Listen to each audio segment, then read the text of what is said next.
legislators both at the state level, city government, federal government, they seek to legislate morality.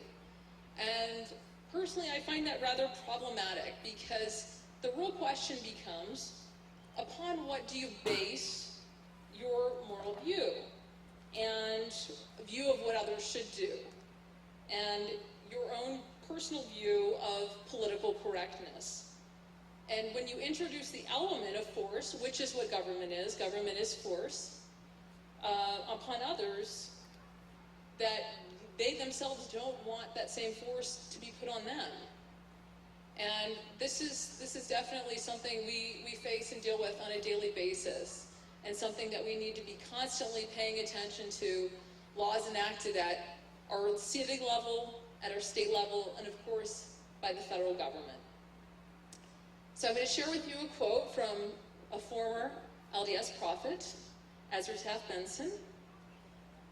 "Most of the major ills of the world have been caused by well-meaning people who've ignored the principle of individual freedom, except as applied to themselves, and were obsessed with fanatical zeal to improve a lot of mankind in the mass through some pet formula of their own. The harm done by ordinary criminals, murderers and gangsters and thieves is negligible in comparison to the agony inflicted upon human beings by the professional do-gooder who attempts to set themselves up as gods on earth and who would ruthlessly force their views on all others, with abiding assurance that the ends justify the means." So I encourage you to think about what has transpired in America, what continues to transpire as we pay attention, but just a perfect example of how the effect of your ability to have your religious views and practice them freely in the countries where they've actually sought to create a communist or fascist or total control mentality society. The first thing they did, if you're paying attention, is remove from people's ability to own their own Bibles, they burn them, or to own religious icons.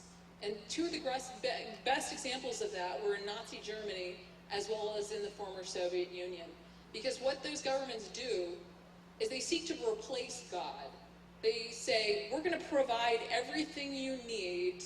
You don't need God anymore as a result. You don't need to pray to God for anything, because we're going to give you everything you need.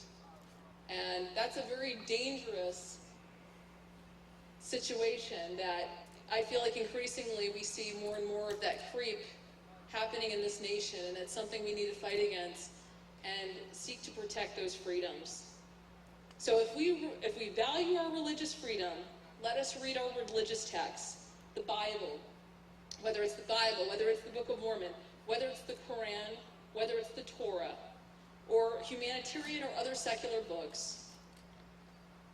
Anyone who has lived long as I have has heard again and again the sweet talk that leads to victory, but that seems never to be realized thereafter. It is imperative that good people, men and women of principle, being involved in the political process, otherwise we abdicate power to those who desires are most entirely selfish. Gordon B. Hinckley. Please, I encourage you, it is your civic duty. Stand up for your First Amendment, for your Second Amendment, for all your rights, because if any were to be taken, they can take one, they can take them all. And I leave this with you today, and I appreciate you coming out tonight, and have a wonderful evening. Thank you.